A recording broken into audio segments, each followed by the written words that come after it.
भगवान शिव और माता पार्वती का विवाह प्रसंग हिंदू धर्म की अत्यंत पावन और दिव्य कथा है।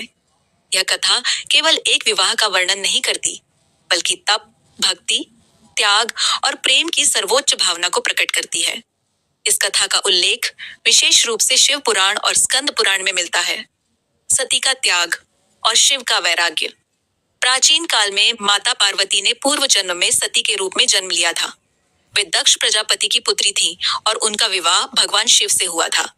एक बार दक्ष ने एक विशाल यज्ञ का आयोजन किया, जिसमें उन्होंने जानबूझकर शिव जी को आमंत्रित नहीं किया।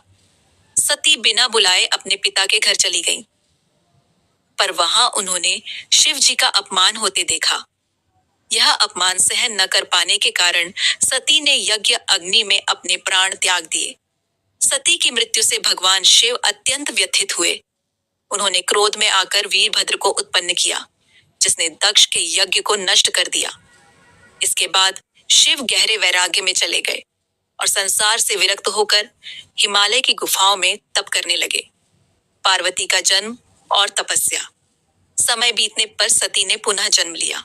इस बार वे पर्वतराज हिमवान और रानी मैना की पुत्री के रूप में अवतरित हुईं। उनका नाम पार्वती रखा गया। बचपन से ही पार्वती का मन भगवान शिव की भक्ति में रमा रहता था। वे जानती थीं कि उनका जन्म शिव को पुनः पति रूप में प्राप्त करने के लिए हुआ है। इसी समय एक असुर तारकासुर ने कठोर तप करके वरदान प्राप्त कर लिया था कि उसे केवल शिव पुत्र ही मार सकेगा। चूंकि शिव वैराग्य में लीन थे, देवताओं को चिंता हुई कि उनका विवाह कैसे होगा। तब देवताओं ने पार्वती से प्रार्थना की कि वे शिव को पति रूप में प्राप्त करने हेतु कठोर तपस्या करें। पार्वती ने घोर तप आरंभ किया। उन्होंने वर्षों तक अन्न त्याग दिया, केवल पत्तों पर जीवित रहीं, फिर पत्ते भी छोड़ दिए। उनकी तपस्या इतनी कठोर थी कि उन्हें अपर्णा कहा जाने लगा।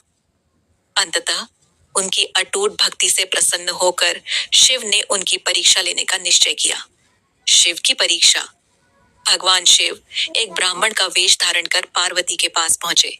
उन्होंने पार्वती से कहा कि शिव तो एक विरक्त योगी हैं, जिनका कोई घर नहीं, जो भस्म लगाते हैं, गले में सर्प धारण करते हैं।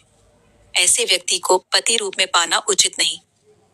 पार्वती ने शांत भाव से उत्तर दिया कि शिव ही सृष्टि के स्वामी हैं। वे गुणों के भंडार हैं और वही उनके लिए सर्वोत्तम पति हैं। पार्वती की अटूट श्रद्धा देखकर शिव अत्यंत प्रसन्न हुए। उन्होंने अपना वास्तविक रूप प्रकट किया और पार्वती को विवाह का वरदान दिया। दिव्य विवाह समारोह। विवाह की तैयारी बड़े धूमधाम से हुई।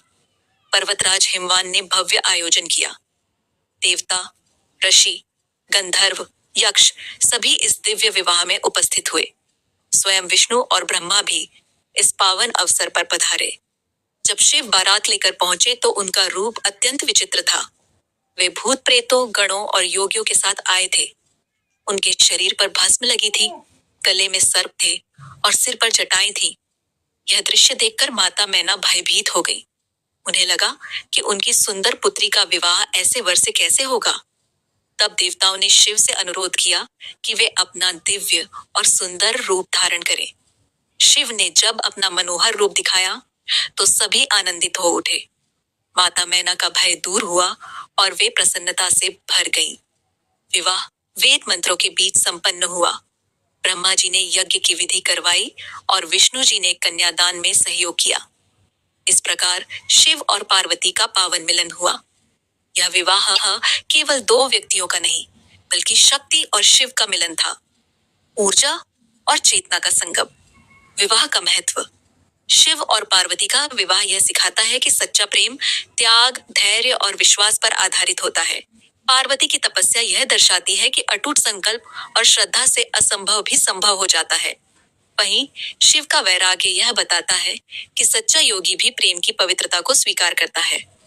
उनके विवाह के बाद कार्तिकेय का जन्म हुआ, जिन्होंने तारकासुर का वध किया और देवताओं को भय मुक्त किया। इस प्रकार यह विवाह केवल व्यक्तिगत सुख का कारण नहीं, बल्कि संपूर्ण सृष्टि के कल्याण का आधार बना। आज भी महाशिवरात्रि के अवसर पर शिव पार्वती विवाह की कथा श्रद्धा से सुनी और सुनाई जाती है। यह कथा हमें यह प्रेरणा देती है कि जीवन में चाहे कितनी भी कठिनाइयां आए, यदि विश्वास अटल हो तो अंततः विजय निश्चित है। इस दिव्य विवाह की स्मृति में भारत के अनेक मंदिरों में शिव पार्वती विवाह का उत्सव मनाया जाता है। यह कथा अनंत काल से भक्तों के हृदय में भक्ति और प्रेम की ज्योति जलाती आ रही है। ऐसे ही और कहानी और कथा सुनने के लिए हमारे चैनल को लाइक, शेयर, फॉलो और सब्सक्राइब करें। धन्यवाद। आपका दिन शुभ हो, मंगलमय हो।